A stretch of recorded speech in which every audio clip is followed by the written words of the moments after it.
اچھی تعلیم کے لیے اپنے بچوں کو وہابیوں یا دیوبندیوں کے مدرسے میں قرآن اور دین سیکھنے کے لیے بھیجنا یہ کیسا ہے؟ اب یہ تو ایسا سوال ہے کہ وہ کوئی کہے کہ بھائی پیٹ بھرنے کے لیے اگر حلوے کے ساتھ گوبر بھی کھا لے تو کیسا ہے؟ ہاں؟ کوئی کھائے گا؟ تو یہاں تو لذت کام و دہن کی بات ہے، لذت تو وہ فوراً تھو تھو کر دے گا۔ اگر غلطی سے بھی ہاتھ پڑ گیا تو ہاتھ جا کر کے دھوئے گا صابن سے، اور جس نے ایسا کیا اس کو مارے گا۔ اور یہاں ایمان کی بات ہے، ایمان، اچھی تعلیم۔ یا اللہ، جن کے پرکھوں نے، جن کے اکابر علماء نے جگہ جگہ جو ہے وہ خلاف شرع باتیں لکھی، کفریات تک لکھ دی، اللہ اور اللہ کے رسول کے شان میں گستاخیاں کر دی، ان کو یہ اپنا استاد بنائیں گے۔ جبکہ حدیث پاک میں بد مذہبوں کے بارے میں ارشاد فرمایا، مسلم شریف کی روایت ہے، میرے آقا فرماتے ہیں ایاکم و ایاہم لا یدلونکم ولا یفتنونکم، تم اپنے آپ کو ان سے دور رکھو اور انہیں اپنے سے دور کرو، کہیں تم کو گمراہ نہ کر دے، تمہیں فتنے میں نہ ڈال دے۔ صرف ساتھ کی وجہ سے، علم حاصل کرنا دور کی بات ہے، ساتھ کی وجہ سے، ساتھ ہونے کی وجہ سے کہیں ایسا نہ ہو کہ تم کو گمراہ کر دے۔ یہ کس نے فرمایا؟ وہ جنہیں میرے خدا نے، اللہ جل وعلا نے علم غیب عطا فرمایا ہے، عالم ما کان و ما یکون بنایا ہے، وہ فرماتے ہیں کہ کہیں وہ تم کو گمراہ نہ کرنے، فتنے میں نہ ڈال دے۔ اور یہی ہوا، جو اتنی تیزی سے وہابیت بڑھی، غیر مقلدیت بڑھی، بد مذہبی بڑھی، بد عقیدگی بڑھی، اس کا ایک بہت بڑا سبب یہ ہے کہ ہم نے حد فاصل ختم کر دیا، اور ہر طرح کا لین دین اور ہر طرح کی رشتہ داریاں اور ہر طرح کی دعوتیں شروع کر دی۔ تو ان کی محبت دل میں، آدمی جس سے ملتا ہے بیٹھتا ہے تو کچھ نہ کچھ تو اثر ہوتا ہی ہے۔ پھر استاد بنانا، بچہ جو ہے وہ گھر کے لوگوں کی، ماں اور باپ کی اتنی بات نہیں سنے گا، مانے گا جتنی کہ استاد کی سنتا ہے۔ یہ آپ کا بھی تجربہ ہوگا، بچے چھوڑا نا، آج ہماری مس نے یہ کہا، آج ہماری ٹیچر نے یہ کہا، اب اس پہ کرنا ہی کرنا ہے، رو رو کر کے کروائیں گے وہ، ہے کہ ہوتا نہیں ہوتا ہے؟ تو جو اہمیت، جو عقیدت، جو عظمت ایک استاد کی بچوں کے دل میں بیٹھ جاتی ہے، وہ ماں باپ کی نہیں بیٹھ پاتی جلدی۔ اب وہ جو بات کہہ دیں گے وہ پتھر کی لکیر ہو جائے گی، اور بچپن میں جو بات یاد ہو جاتی ہے وہ جلدی نہیں نکلتی، یہ بھی یاد رکھیے گا۔ ہمارے گھر کے بڑے بوڑھیوں نے جو کہانیاں سنائیں، تو بہت سی کہانیاں ہم کو آج بھی زبانی یاد ہے، اور کل کی بہت سی باتیں جو اس میں شک ہو جاتا ہے، بنا یہ کہا تھا کہ یہ کہا تھا، کل حجر ہو جاتا ہے نقش۔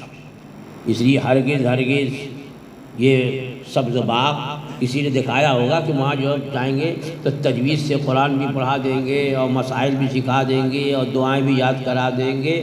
بھائی رہنے دو، ہمارا بچہ جو قاری نہیں ہوگا چلے گا، لیکن بدعقیدہ تو نہیں ہوگا۔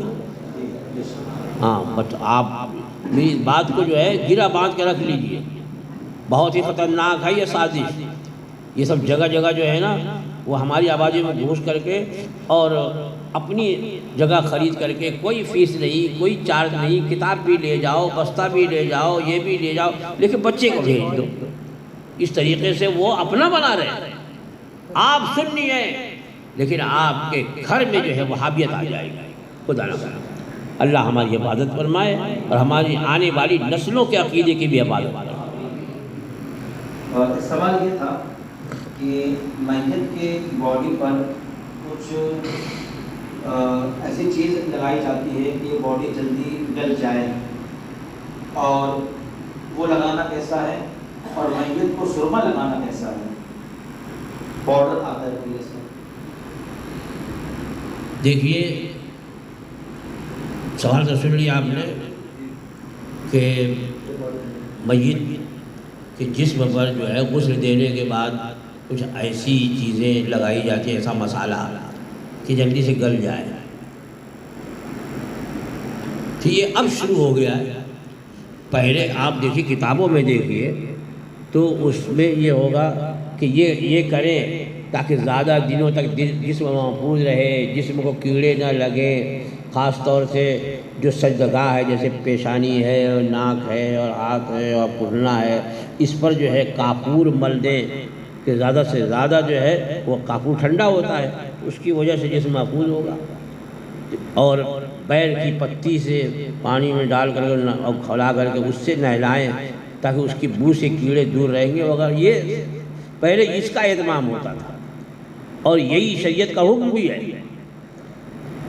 کہ جسم کو اس طرح سے رکھا جائے دفن کے لیے، پیر میں جو ہے لبان سلگائی جائے اور یہ ہو تاکہ جسم جلدی گلے نہیں، اور یہاں جو ہے اس کے برعکس ہو رہا ہے، تو کیسے جائز ہوگا یہ؟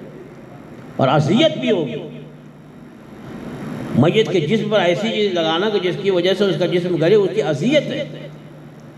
یہاں تو حضرت عائشہ صدیقہ رضی اللہ تعالی عنہ نے دیکھا کہ ایک میت کو وہ جو ہے کنگھا کر رہے ہیں، تو آپ نے فرمایا کہ میت کو ایذا مت دو، یعنی زندگی میں تو کھرچ کر کے بال جھاڑیں، لیکن مرنے کے بعد اب کنگھا بھی کریں گے سر میں تو تکلیف ہوتی ہے، اور یہاں جسم کو گلانے کی چیز ڈالیں گے تو کتنی تکلیف ہوگی، اس لیے اس کی اجازت شرعاً نہیں ہوگی۔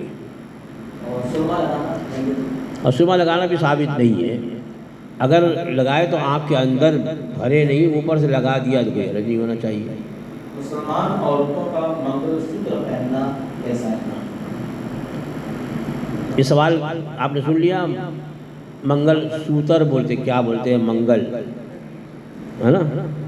تو اب وہ ایک طرح کا ہار ہے یا یہ ہے کہ لڑی ہے، جو بھی ہے شرعی طور پر تو وہ جائز ہے، لیکن کہیں کہیں وہ منگل سوتر جو ہے وہ ہندو عورتوں کی علامت، مسلمان عورتیں نہیں پہنتی، وہ کالی اور سفید اور سونے کی موتی، یہ موتی لگی رہتی ہے نا کالی، تو وہ لگا کر کے پہنتے ہیں، تو یہ کہیں کہیں تو ہندو عورتوں کی پہچان ہے۔ ایسی کہیں کہیں پہچان ہے، کوئی مانگ میں سیندور بھرتی ہیں لال لال، وہ پہچان۔ ایسے علاقے میں جہاں پر ہندو عورتوں کی پہچان ہے، یہ شادی شدہ ہے یا غیر شادی شدہ، ان کے وہاں یہ پہچان ہوتی ہے، شادی شدہ عورت کے لیے ضروری ہے کہ وہ منگل سوتر پہنے رہے، تب معلوم ہوتا ہے کہ یہ شادی شدہ ہے، اور غیر شادی شدہ ہے اس کو نہیں پہناتے، تو ان کے وہاں ایک طرح کی علامت اور پہچان ہے۔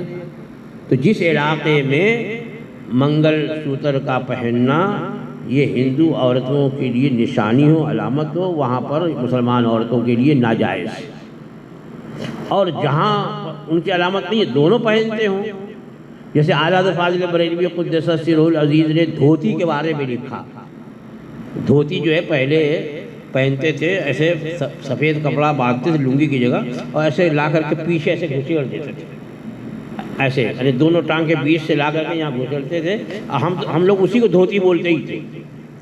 تو وہ دھوتی وہ علامت تھی کہیں کہیں ہندوؤں کی، ہندو کسان اور ہندو ساہوکار جو بھی ہے وہ دھوتی پہنتے تھے، تو وہاں مسلمان نہیں پہنتا تھا، اور کہیں کہیں ایسا تھا کہ دونوں پہنتے تھے۔ تو اعلیٰ نے لکھا کہ جہاں پر وہ ہندوؤں کی پہچان ہے وہاں پہننا مسلمان کو جائز ہے، اور جہاں پر وہ ان کی پہچان نہیں ہے، ان کے لیے خاص نہیں ہے، تو وہاں پہننے کو ناجائز تو نہیں کر سکتے، لیکن بچنا چاہیے کہ اس میں سطر کھلنے کا اندیشہ رہتا ہے، جب پیچھے گھسے گا تو یہ گھسنے کے اوپر کا حصہ کھلے گا، اور یہ کھولنا حرام۔ تو بہرحال وہی اسی پر میں قیاس کرتے ہوئے منگل سوتر کے بارے میں نے عرض کیا۔ کھانے پینے کی چیز میں پھونک مارنا یا اسے سونگھنا یہ شرعاً کیسا ہے؟ پھونک مارنے کے بارے میں تو ممانعت آئی ہے، اس میں اس کی وجہ یہ ہے کہ آدمی جب سانس لیتا ہے تو اس کے سانس کے ذریعے جو ہے اس کے جسم کے جراثیم نکل کر وہ کھانے پینے کی چیز میں جائیں گے، پھر وہ کھائے گا آدمی، پیے گا، تو پھونک مارنے کو منع فرمایا ہے۔ اب اگر کہیں ضرورت ہے پھونک مارنے کی تو درود شریف پڑھ کے پھونک مار دیں، اس کو تو کوئی برا نہیں سمجھتا نا، سب لوگ پانی لے کے کھڑے رہتے، وہ بھی کھڑے رہتے ہیں جو ہم سے پانی دور رکھتے، وہ بھی کیونکہ وہ یقین ہے کہ یہ نماز پڑھ کے نکل رہے ہیں۔ اب شاید رواج کم ہو گیا، ہمارے بچپن میں مسجد کے باہر لائن لگی رہتی ہے، خاص طور سے مغرب کے بعد، اور اس میں عورتیں مرد، خاص طور سے جو ہے غیر مسلم مرد اور عورتیں جو ہیں آتی تھی بچوں کو دم کرانے کے لیے اور پانی تیل یہ سب پھونکوانے کے لیے۔ تو اس لیے اگر ایسی کوئی ضرورت ہو تو بسم اللہ پڑھ کے درود شریف پڑھ کے پھونک دو، برکت ہوگی اس میں۔ اور سونگھنے کے بارے میں تو جو چیز سونگھنے کے لائق ہے وہ سونگھے۔ کبھی کبھی ایسا بھی ہوتا ہے کہ اب کوئی چیز ہے اور اس کا مزہ جو ہے ٹیسٹ بگڑا ہوا ہے، سونگھ کے پہلے معلوم کر لیتے کہ یہ چیز خراب ہوئی ہے کہ اچھی ہے۔ یا کچھ سونگھنے کے ہوتے ہیں، جیسے آپ سیب وغیرہ لیتے ہیں، کوئی پھل لیتے ہیں، سونگھتے ہیں خوشبو کیسی ہے، کشمیر کا ہے یا یہ ہے کہ یہیں رتنا گیری کا ہے، کہاں کا، تو سونگھتے ہیں اسے۔ تو ہمیں سونگھنے کی ممانعت تو نہیں ہونی چاہیے۔ کھڑے ہو کر پاجامہ پہننا یہ کیسا ہے؟ ہاں، کھڑے ہو کر کے پائجامہ پہننا اور بیٹھ کر کے امامہ باندھنا، ان دونوں کی ممانعت آئی ہے کہ فرمایا گیا کہ وہ ایسی بیماری میں مبتلا ہوگا جس کا کوئی علاج نہیں۔ کھڑے ہو کے پائجامہ پہنے گا اور بیٹھ کے امامہ باندھے گا تو ایسی بیماری میں مبتلا ہوگا جس کا علاج نہیں ہے، حدیث پاک میں منع کیا گیا۔ جینس اور پینٹ بھی کسی حکم میں نہیں؟ پائجامے کی قسم میں ہے، وہ ظاہر بات ہے ٹانگوں کو ڈھانکنے کے لیے ہے، وہ پہنا جاتا ہے، وہ چاہے وہ جینس ہو کہ پینٹ ہو، وہ سب پائجامے کی قسم سے ہے۔ جی، فجر کا وقت ختم ہونے میں 2 منٹ باقی ہے، اگر نماز ادا کریں تو سنت پڑھیں یا فرض پڑھیں یا کیا حکم ہوگا اس بارے میں؟ اتنا وقت ہے، صرف فجر میں اتنا ہی وقت ہے سورج نکلنے میں کہ وہ 2 رکعت فرض پڑھ سکتا ہے تو 2 رکعت فرض پڑھے، اور سورج نکلنے کے 20 منٹ کے بعد جو ہے وہ سنت کی قضا کر لیں۔ اور ایک سوال یہ ہے کہ مسلمان مرد کا گلے میں چین اور ہاتھ میں کڑا پہننا یہ شرعاً کیسا ہے؟ یہ سب زیور ہے، یہ عورتوں کی چیز ہے۔ مسلمان مرد کے لیے تو زیور میں صرف ایک انگوٹھی، وہ بھی جس کی 4.5 ماشا سے کم جس کی چاندی ہو، وہ انگوٹھی ایک نگ کی اور چاندی کا وزن 4.5 ماشا کے اندر، بقیہ اور کچھ پہننے کی اجازت، یہاں تک کہ 2 انگوٹھی پہننے کی بھی اجازت نہیں ہمارے وہاں، چاندی کی، سونے کی بھی نہیں پہن سکتا۔ اور یہاں جو ہے وہ سونے کی چین اپنی مالداری دکھانے کے لیے، ثروت دکھانے کے لیے وہ سونے کی چین پہنتے ہیں، اور اس طرح پہنتے ہیں کہ وہ قمیض کے اوپر سے بھی دکھتی ہے، وہ آدھی ادھر لٹکا دے آدھی اندر گھساتے ہیں، بھائی اس کا سونا ہے اتنا۔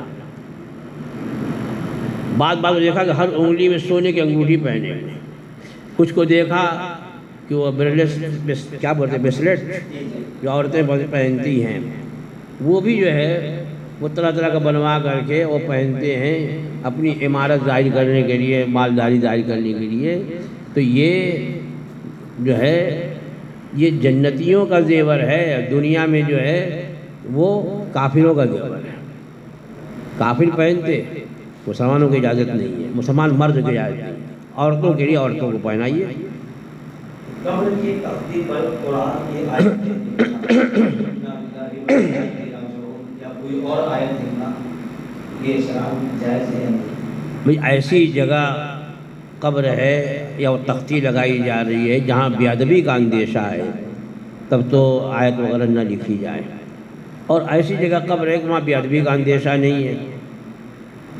ہاں، اس میں ایک جگہ اعلیٰ نے بھی لکھا کہ دیوار وغیرہ پر جو آیت لکھی آتی ہے تو بارش کا پانی ہوتا ہے تو پانی اس میں لگ کے بہتا ہے، جبکہ وہ پانی جو ہے قرآن مجید کی آیتوں سے مس ہو کر پانی جو ہے وہ تو لائق احترام ہے، اس کو لوگ پیتے ہیں شفا کے لیے۔